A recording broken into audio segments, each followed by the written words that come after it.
Tu saņemsi visu, ko vēlies. Esi droša, pārliecināta. Tas viss ir dievišķā laikā.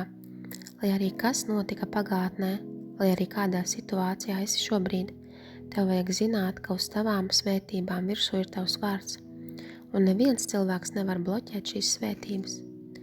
Jauna mīlestība, jaunas mājas, jauna mašīna, atvaļinājums, tu to visu saņemsi. Un tas ir tāpēc, ka esi bijusi paklausīga Dievam, slavēji Dievu un esi dziedinājusi sevi. Sevi dziedināt bija ļoti grūti un sāpīgi, un tāpēc daudzi cilvēki nevēlas to darīt. Tā bija daļa no tavas trenēšanas, tāpēc tagad tev ir tīra lapa.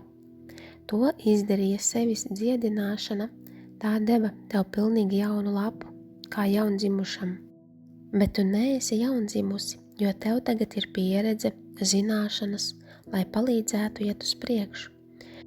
Bet tev vairs nav bagāža, kas nospiež un aizņem domas, kas liktu briesmīgi justies. Sevis dziedināšana automātiski tevi atbrīvoja. Tā bija lieliskākā lieta, ko tu izdarīji priekš sevis.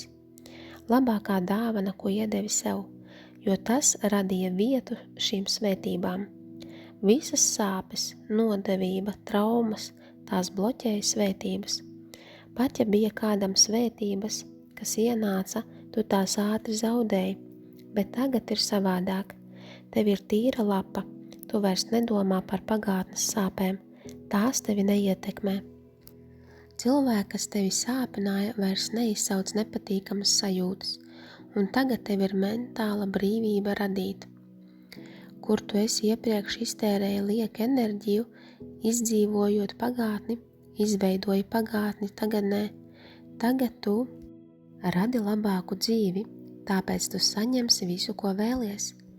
Tas nav ja, tas ir vienkārši dievišķs laiks. Zini, ka Dievs nekad tevi nav pametis un Dievs nav plānojis, ka dzīvo ilgstoši iesprūdusi.